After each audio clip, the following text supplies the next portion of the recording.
Mi mbrëma, Gjykata Kushtetuese e Republikës së Kosovës ka dalur me një akt vendim ku partisë fituese i ka dhënë afat brenda 30 ditësh që të formojë qeverinë e re. Në këtë rast, nëse lëvizja vetëvendosje nuk i ka votat e mjaftueshme, atëherë do të ketë ndryshime dhe do të ketë mundësi të tjera të reja. Deri më tani, pra me vjetra herë është tentuar të formohet realisht të zgjidhet Kryesia e Kuvendit të Republikës së Kosovës, gjë që ka dështuar për shkak të mungesës së votave të mjaftueshme nga partia në pushtet, në këtë rast nga lëvizja vetëvendosje që udhëhiqet nga kryeministri në detyrë Albin Kurti. Një prej arsyeve kryesore sipas opozitës ka qenë kandidatja Albolena Haxhiu, që do duhet të ndrojë si kandidat si emër, pa do duhet të vijë te dikush tjetër, por që lëvizja vetëvendosje nuk ndryshoi apo nuk çoi pe deri më tani. Por një ankesë, nëse mund të themi, nga Alianca për Armiqtë e Kosovës dhe partitë opozitare dërguar në Gjykatën Kushtetuese, dje doli një vendim që Gjykata Kushtetuese ka dhënë afat nga dita e djeshme 30 ditë që të formohet qeveria. Përndryshe, do të kemi zhvillime të reja, ndoshta edhe zgjedhje të reja. Po për më shumë do të flasim me politologun profesorin nderuar Adi Beqiri, të cilën kemi në lidhje të drejt për drejt telefonike. Mi mbrëma, përshëndetje nga Prishtina. Mi mbrëma, faleminderit, përshëndetje për ju dhe për gjithë teleshikuesit e juaj. Atëherë këto sanksat e njohura së fundmi dhe lojrat, nëse mund të themi, të deputetëve dhe të udhëheqësve në Kosovë, nuk është që kishte më interesim as mediatik, as kur gjon, sepse e dinte epilogun përfundimtar. Por vendimi i Gjykatës Kushtetuese e djegu lojën 37, nëse s'po gabojmë, 37 tentime të dështuara, dhe tashmë s'kemi më besoj seancë të dështuar, pasi që një seancë e dështuar mund të ketë ndryshime të mëdha në të ardhmen, sepse mund të kemi tentativë të opozitës, mund të kemi edhe zgjedhje të reja. Vendimi i Gjykatës Kushtetuese, edhe pse u kritikua si gjysmak, pastaj me gabrime dëshkimore kështu me radhë, po ajo pak e rëndësishme është, që është rëndësishme që i dha ultimatum 30 ditësh në këtë rast partisë fituese për ta formuar qeverinë. Si keni pa këtë vendim të Gjykatës Kushtetuese? Po, faleminderit shumë. Tani, nga shumë kohë ka shumë shkollar thuhet, është thënë se në politik nuk ka etik, nuk ka moral. Ose ndoshta morali vetëm është që, sidomos kur flasim për politikë të brendshme, është që partitë politike të arrijnë pushtetin, pa marrë parasysh metodat. Mirë, po megjithatë ka edhe tjerë shkollar, cilët shkollar i ndjekin edhe shumë parti politike, të cilët thonë se megjithatë etika ka rëndësi, dhe me thonë nuk është pushteti gjithçka. Dhe lëvizja vetëvendosje spaku në këto 10 viteve të fundit ka qenë një parti politike e cila është prezantuar si e tillë, duke thënë se ndryshe nga partitë e tjera politike të cilat moralin e vetëm e kanë pas kryesorin, ndjekjen e pushtetit, pra ndjekjen e interesave të veta personale, ne si parti politike nëse do vim, ne do të tregojmë që nuk jemi për pushtet, jemi vetëm për të mirën e popullit, të mirën e përgjithshme. Nëse rrekemi vetëm me kësaj çfarë ka ndodhur me këto 37 seanca, atëherë ky është një test të cilin edhe partia në cilin ne i patëm vendos pothuajse gjitha shpresat tona, pra lëvizja vetëvendosje nuk e ka kalu edhe me notë shumë të keqe. Por fati i mirë është që, ja, ndonë se 37 seanca kanë kalu, tani Gjykata Kushtetuese vendosi, ndonë se shumë janë të pakënaqur, se thonë se kalon shumë elemente të pa spjeguara, po megjithatë Gjykata Kushtetuese e bëri atë që është ndonë se shumë e qartë, po është elementare edhe është bazike për tepër e rëndësishme. Nevoja për të kriju institucione, sepse asnjë proces, ndonë se duket ndoshta klishe për ta thonë, mirë po asnjë proces nuk mund të quhet përpara, e kur flas për proces e kam fjalën për procesin ose qëllimin ose misionin kryesor që e kanë deputetët, që është bërja e ligjeve, pa konstruimin e vendit, pra kuvendit, i cili vend, i cili institucion e ka për detyrë bërjen e ligjeve. Kështu që është humbje kohe, si thonë ata në Shqipëni, kanë lënë nam deputetët tonë, që kanë prit kaq shumë kohë, 37 seanca, ndoshta ka me qenë një rast që do diskutohet edhe do 37 seanca, domthonë këto lojë. Ka më mbet në histori. Absolutisht, unë jam i bindur se në librat, në tekstet tekstet ndryshme që diskutojnë demokracitë parlamentare, ky rast i Kosovës do të merret si një rast rast studimi. Mirë po, është diçka që është tmerruese me një anë, sepse ne shifë se çfarë po ndodh në botë, ne nuk e kemi as komoditetin më të vogël për t'ia dhënë vetit kët rahatlak që të themi, okay, që arrim qëllimit tonë si parti politike, s'është me rëndësi se a humbim ku apo jo. Ne nuk jemi Norvegjia, ne nuk e kemi neutralitetin e Zvicrës, që do të mund t'ja kishim dhënë vetës, ose partitë tona, politikët ja kishin dhënë vetës këtë komoditet, që të thonin, jo, ne, ta zonë në këtë rast lëvizjave vendore, ne e kemi me kushtetues, me ligj, e kemi të garantuar kryetarin e kuvendit, kështu që tani është topi në anën e të tjerëve. Jo, unë edhe në prononcimet e mia në rrjetet sociale, sepse siç kam thënë rrjetet sociale të artin po si vende ku vendimin, kam thënë që përgjegjësia është në proporcion drejt me numrin e deputetëve, respektivisht me përqindjen e votave që i kanë marrë nga qytetari. Tani është mirore dhe është e paqishme, moralisht e kritikueshme nga ona si cilës parti, po sidomos lëvizjes vendose, nga se janë më të mëdhenj si parti politike, të thuash se jo, të rreken mbi atë elementin që ne e kemi të drejtën për ta bën kryetarin, dhe në bazë këtij elementi vazhdoni me javë të tëra, me muaj të tëra dhe të arrijmë në këtë pikë. Po shpresoj tani që partitë politike, nga vetvendosja dhe gjithë të tjerët, ta kenë kuptuar që është momenti i fundit që të kenë kompromis dhe të vazhdojnë me konstituimin e institucioneve. E poshtë një deklaratë të kryetarit të lëvizjes vendose, Albin Kurti, kryeministin në detyrë, unë ndoshta e bona një lexim sipërfaqësor, ndoshta të ngutuar, por mu duk se megjithatë edhe pas këtij vendimi, ai rrekej më shumë me atë që si ta them, kjo mënyra e votimit të fshehtë nuk u shpall si jo ligjore, si ju kushtetuese, kështu që ne po për kompromis, po s'pare të vazhdoj me avazën e tyre, pra. Po nuk besoj se kjo është gjëja më e dur. Edhe këtë po kërkojnë, ata vazhdimisht po kërkojnë mundësinë për votim të fshehtë. Po, pra, ligjërisht ata ndonse sa kanë po interpretimin nga disa ekspert ligjor, duke përfshirë edhe ish kryetarin e gjykatës kushtetuese, profesorin Enver Hasani, edhe ligjërisht me sa duket, ndonse për këtë nuk mund ta them me siguri, edhe ligjërisht konstitucionalisht nuk ishte e lejueshme domthonë ndrrimi i metodës së votimit në mes të lojës, ta them kështu kushtimisht. Po e lëm aspektin ligjor. Në aspektin njerëzor etik, i vjen era, thonë e kanë një shprehje francezët, kjo dëshira, tentimi për të ndrru mënyrën e të votuarit të krye kuvendarit. Ata kuptohen se politikisht mund të kenë nuhatër, ose mund të kenë ndonjë pazar, kanë bën ndonjë pazar tani me ndonjë antar të ndonjë partie politike tjetër, edhe kjo do t'ua mundsonte ndoshta votimin e Albulena Haxhiut, po prap kjo është e pahishme dhe unë ta zonë një situatë hipotetike, sikur t'isha ta zonë, po prap hipotetikisht këshilltari i Albin Kurtit, unë që me fillim do i thoja që nuk duhet vazhduhet me këtë avaz, me këtë metodë, sepse në fundit edhe politikisht kjo është si ta them, nuk është në të mirën e lëvizjes vetëvendosje, se eventualisht në ky avaz, ky tentim për të pasur ta zonë Albulena Haxhiun me çdo kusht, thua se institucionet e tona, fati tyre duhet lidhur me një emër, po pra kjo metodë edhe politikisht do t'i paraqet pasoja negative e lëvizjes vetëvendosje, sepse njerëz si puna e shumë, po dhe si puna e jeme, do ta vrejnë atë natyrën meskinen, atë natyrën mashtruese të kësaj loje politike.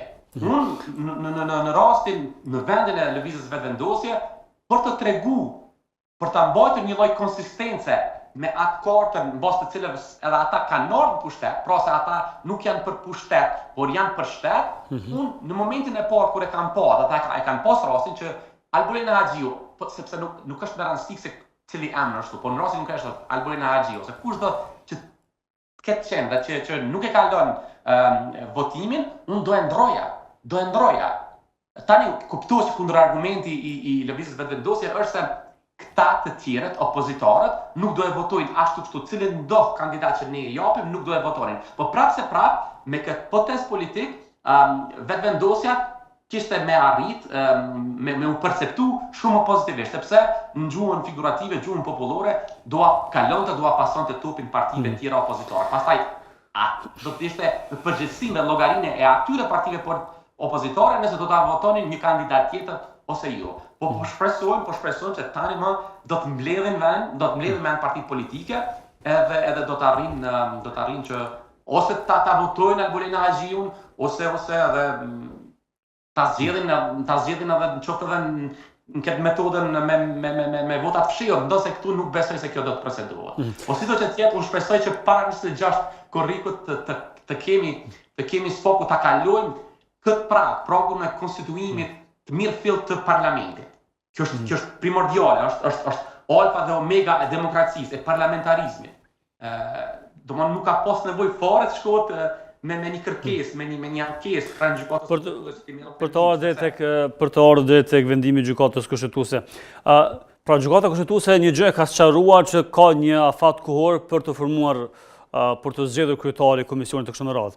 Por çka nëse nuk do të jenë votat e mjaftueshme që shifet, pra deri më tani nuk ka votat e mjaftueshme, nuk ka vullnet për një koalicion, ndonse u përfol shumë çështja me nismën socialdemokratët të Fatmi Limajt, edhe pse lideri i saj vazhdimisht çndron një hapur, por se duket pazari është shumë i shtrenjtë dhe kjo është një prej arsyeve që deri më tani s'ka pas ndonjë koalicion të mundshëm.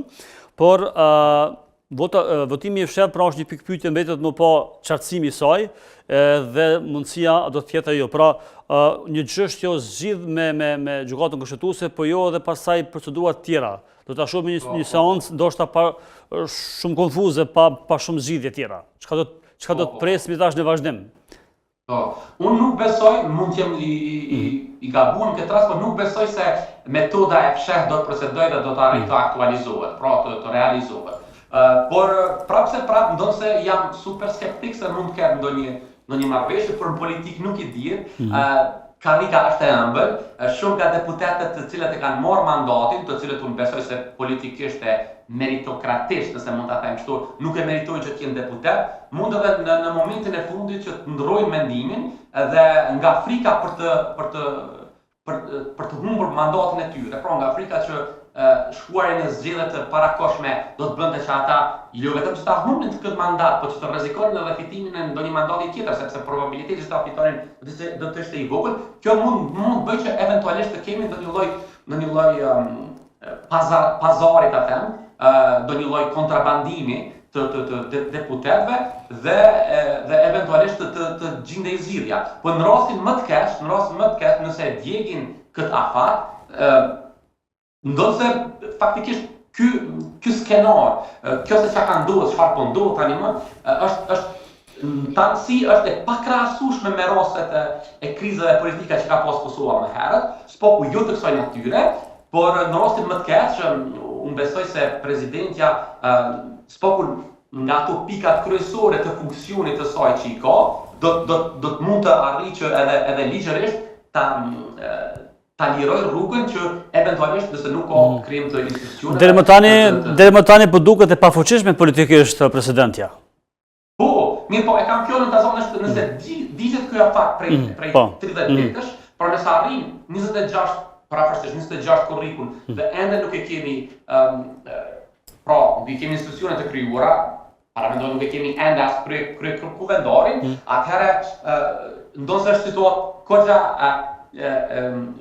sui generis, sikur se Kosova që është, pra goxha e veçantë, e llojit vet.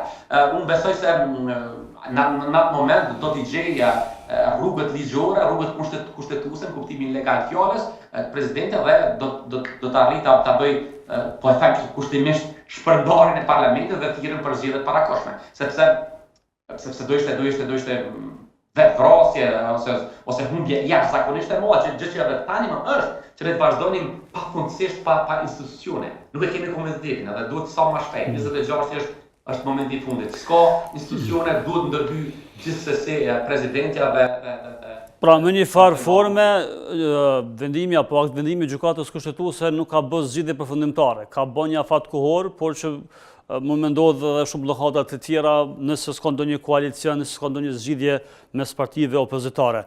Ajo që po shihet pra zgjedhjet e reja janë duke trokitur në derë. Ashtu kështu i kemi ato lokale, u pat përfol që edhe kjo është qëllimi ndoshta i kryeministit dhe liderit televizjes dhe vendosjes që ta shtyjë kështu deri në kohën e zgjedhjeve lokale në mënyrë që ndoshta të mund të përfitojë më shumë edhe të marrë komuna më shumë, sepse në komuna siç e dim është e djegur kushtimisht lëvizja dhe vendosje duke humbur shumë komuna të mëdha. Po, ekziston një teori e tillë, ose teori të ngjashme që janë përfolur dhe nuk janë, si themi, popularisht atë, nuk është larg mesh që këto lloj ide. Do të ishte prap jo dobi të Kosovës vazhdimi me zgjedhjet të reja, sepse zgjedhjet e reja nuk garantojnë ndonjë lloj stabiliteti, nuk garantojnë një parti një rezultat ku një parti në këtë rastin konkret vetvendosja e tjera nuk hiç se hiç, do të kenë 50 e më shumë përqindje kështu, do të keni një stabilitet politik. Unë e kam thonë si një njeri thjesht, si një qytetar i thjesht që në fundit ja don të mirën Kosovës, do me Kosovën duke përparu, kam thonë që nga që ishte e qartë se nuk do kishte më skenar të 2021-s, pra nuk do kishte më vetvendosje me 50 pikë plus %. Unë kam thonë se duhet patjetër të ketë koalicion. Këtë koalicion ndërmjet vetvendosjes dhe cilës do parti të mëdha politike, Lidhjes Demokratike apo edhe Partisë Demokratike. Ne duhet t'i lëmë, sinqerisht duket ndoshta klishe, duket ndoshta diçka që kemi dëgjuar vazhdimisht, se është situatë goxha se ata brengosën kuptimin gjeopolitik, por me të vërtet tani është shipe luftat që po ndodhin. Është situata shumë brengose, neve na cenot edhe të them, sovraniteti politiko-territorial, integriteti territorial. Tani shifet luftën Iran-Izrael, jo stabilitetin politik, e Trumpit, që i ndron deklarata 4-5 herë brenda vite, mund kemi ndonse nuk dua të shifem si një njeri që mundohet të përçoj frikë ose diçka, po mund kemi zhvendosje edhe më theksume të Amerikës si garantori kryesor i shtetësisë Kosovës nga Kosova në regjione tjera. E kjo të bënte që këtë vakum, kjo të bënte që armiqtë tonë të mund të influencojnë më shumë Kosovën. Prandaj duhet këtë koalicion. Për më tepër koalicioni duhet sepse një parti politike vetëm, ne kemi partitë e tjera më herë, po tani edhe po me partinë defendosje, nuk e kanë kompetencat, profesionalizmin e duhur. Por ndoshta edhe vullnetin politik, po dhe mungesa e checks and balances, po kontrollet bën që gjitha këto elemente e bëjnë që një parti e vetme nuk mund ta ketë suksesin e duhur edhe sa i përket politikave të brendshme. Kështu që potja një koalicioni është i domosdoshëm, si në aspektin e politikave të brendshme, ashtu në aspektin e politikave të jashtme. Pra Kosova s'ka komoditet të qëndrojë pa institucione të pas parasysh zhvillimet në arenën ndërkombëtare dhe po ashtu ne e dim që SBA, Amerika, si aleate kryesore e Kosovës, ka muaj të tërë që nuk ka ambasador apo ambasadorët e saj në Kosovë, kemi një zëdhënëse dhe kemi një heshtje ndërkombëtare nga Bashkimi Evropian edhe nga ambasada e SBA, sepse ne jemi mësuar në shumë si ngërçe politike, jemi mësuar të shohim takimet me dyert të mbyllura dhe pastaj ka pasur zgjidhje shumë të shpejta. Në këtë rast, një zëdhënëse pra që është në ambasadën amerikane nuk është shumë faktorë në këtë rast dhe po shohim një heshtje ndërkombëtare që në fakt nuk është e favorshme për ne, po i bie që s'janë të interesuar apo bëhet apo s'bëhet qeveria, apo ka prapavi tjetër. Absolutisht, pajtohem. Kjo, si ta them, mungesa e interesit të mirëfillt, esencial, substancial nga ana e Bashkisë Ndërkombëtare për t'i ofruar Kosovës jo vetëm stabilitet, sepse unë në fika trosha gjithmonë e kam pa interesin e Bashkisë Ndërkombëtare për ta mbajtur Kosovën stabile. Stabile, të mos ketë luftë, por jo domosdoshmërisht të interesuar për ta parë Kosovën duke prosperuar. Po në rastin që flasim, sidomos me administratën e re të Trumpit, unë e shoh domon pikërisht ashtu se siç the edhe ti, interesi është zvoglu edhe më shumë.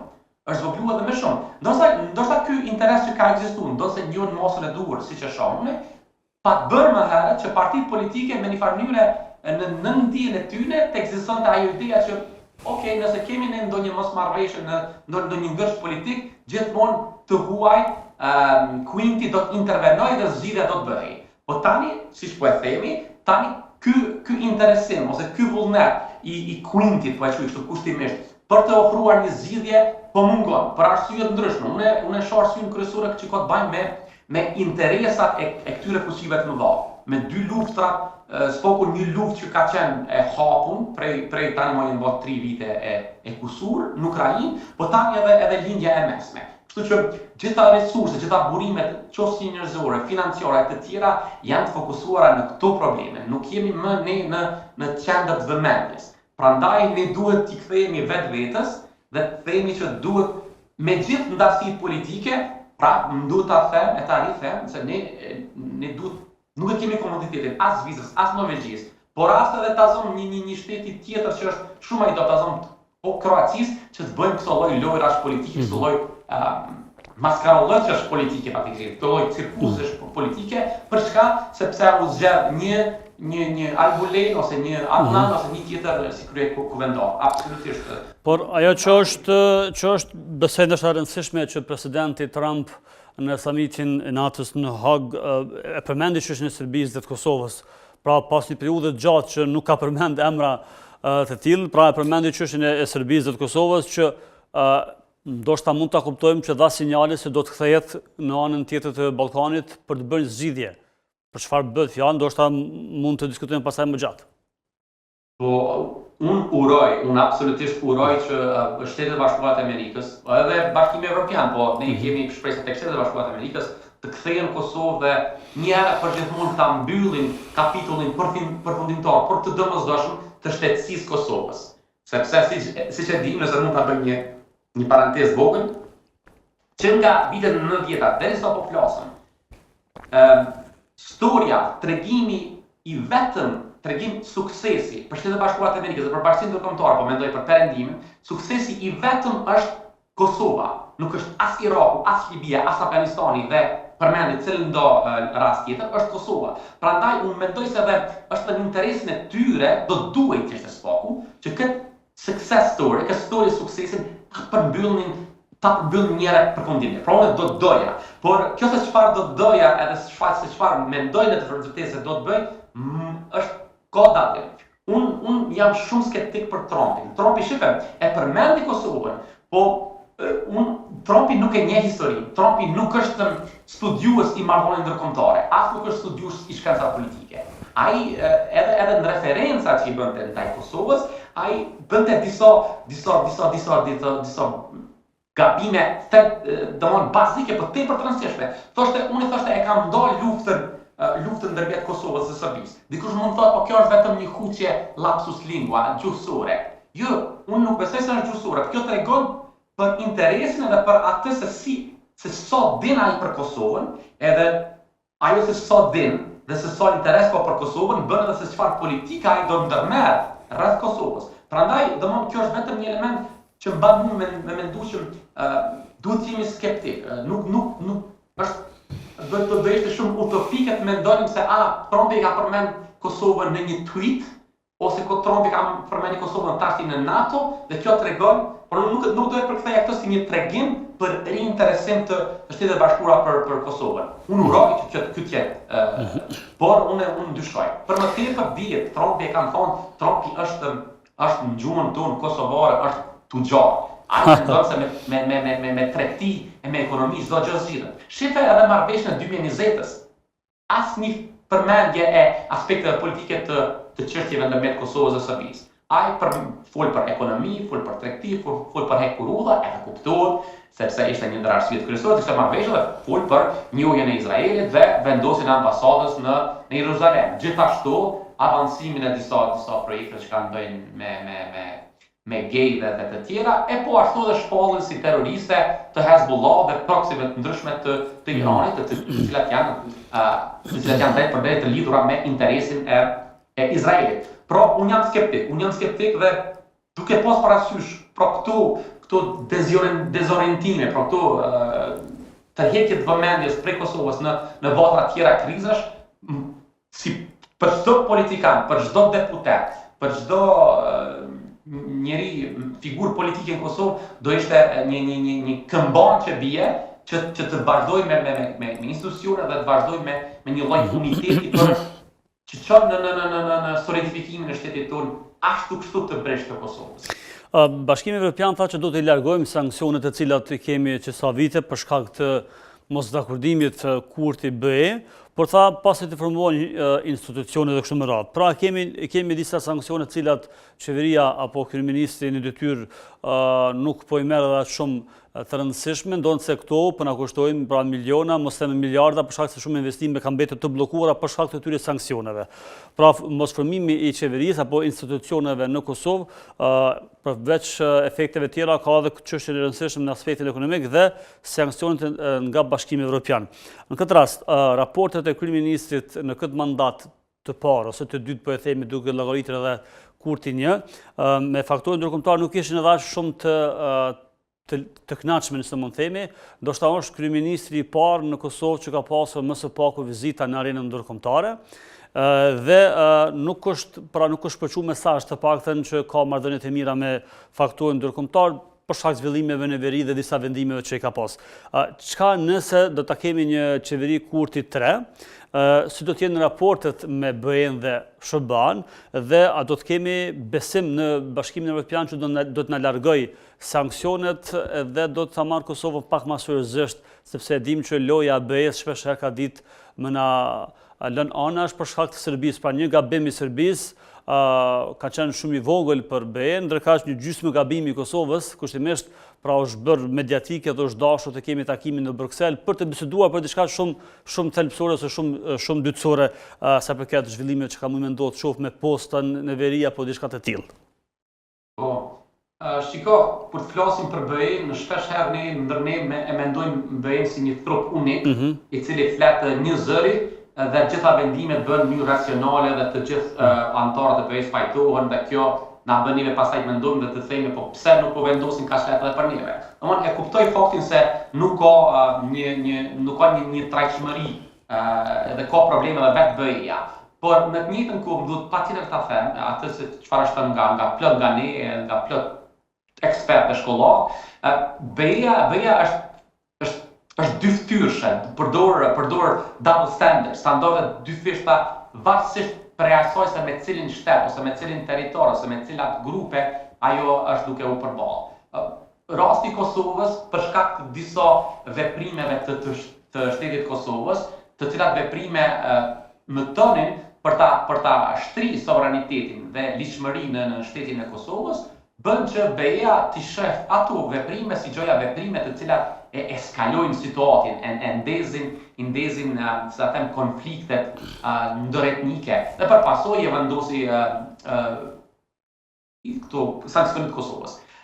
Ndërsa në anën tjetër siç dihet, për shembull e kemi tani sa janë jemi bën 20 më shumë se 20 muaj që kemi një inkurzion, që kemi masakra, që kemi edhe atë se çfarë është thonë nga shumë ekspert, gjenocid ndaj gazawitëve nga ana e Izraelit dhe ndosë gjenocid, do të thonë krimi më i lartë që njihet në të drejtën ndërkombëtare është gjenocidi, nuk ka krim tjetër.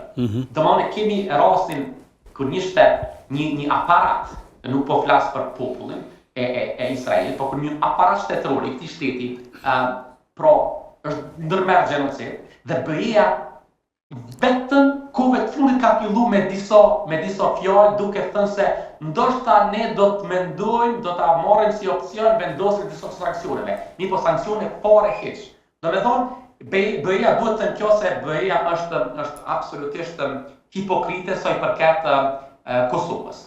Tani sigurisht se ne është në interesin tonë që të kemi marrëdhënie sa më të mira edhe me BE-n. Po në të njëjtën kohë ne mbi gjitha ne kemi për obligim, kur them ne e kam parasysh institucionet e Kosovës, që ta solidifikojnë, që ta shtrinë sovranitetin dhe ligjshmërinë edhe andej urës së Ivrit. Prandaj unë personalisht kam qenë mbështetës, kam qenë përgjithsisht mbështetës i veprimeve që i ka marrë qeveria Kurti, sa i përket veriut. Dhe është ndoshta e kuptueshme deri në një farë mose për ta pasu pak Serbin, marrja e disa mosave që do të zgjasin për një kohë caktuar. Mirë, po këto mosa, nëse nuk gaboj, janë në funksion që nga viti 2023. Domthonë mbi 2 vite, ndosë situata edhe në kuptimin e tensioneve ndëretnike, duke pas parasysh protestat që kanë qenë, është zbutën, nuk i kemi marrë ato tensione dhe prapë BE-ja nuk arrin me hjek ato sanksione. Për mua kjo është një kuqje dhe vetëm një shpërfaqje edhe një herë e më tepër e dyftërsysë së BE-s. Po sigurisht, nëse kemi një qeveri kurti, nga se siç e thash, është në interesin tonë që të kemi marrëdhënie të mira edhe me BE-n, duhet shihen mundësitë se çfarë duhet bërë për hjekjen e këtyre mosave. Tani është një ndër pembrat e Akilit, ta them kështu, është edhe janë edhe ata 3, nëse nuk gaboj, janë 3 të zgjedhurit në komunat me shumicë serbe, të cilët të zgjedhur janë shqiptar. Unë besoj dhe shpresoj që eventualisht kur të mbahen zgjedhjet lokale, serbët të marrin pjesë dhe kësaj kjo të çojë në zbutjen e këtyre, siç thon BE-ja, këtyre tensioneve ndëretnike dhe eventualisht BE-ja ti tërheq këto sanksione, se nëse nuk gaboj bëhet fjalë për qindra miliona në para, qindra miliona euro, të cilat janë bllokuar si pasojë këtyre sanksioneve. E mos flasim gjithashtu edhe për sanksionimin politik, me një fjalë mbylljen e derës politikisht për shkak këtyre sanksioneve që shtetet ndryshme të BE-s dhe BE-ja me institucionet e saj ja kanë bërë qeverisë Kurti. Ata e nderuar, ishte kënaqësi të ju kemi në lidhje të drejtë për drejtë për të diskutuar në pika të shkurta këto tema të rëndësishme për Kosovën, por shpresojmë që sa më shpejt të kemi një qeveri të re, pastaj të trajtojmë tema ndoshta më të rëndësishme dhe jo të mirëmi me këtë temë e cila fatkeqësisht po diskutohet dhe tashmë fal këtij aktvendimit të gjykatës kushtetuese. Besojmë që brenda 30 ditësh do të kemi të paktën një zgjidhje të lehtë institucione, pastaj mbetet të shifet për procedura të tjera. Faleminderit shumë. Faleminderit edhe juve, shumë faleminderit. Të nderuar miq të të emisionit Debati i Lirë, ishim në lidhje të drejtë për drejtë me profesor Radi Beqiri, politolog, pra drejt për së drejti nga Gjeneva. Me kaq po përfundojmë këtë debat për sonte dhe për këtë javë, takohemi javën e ardhshme dhe atëherë mbetshim me programet e Radio Televizionit Iliria.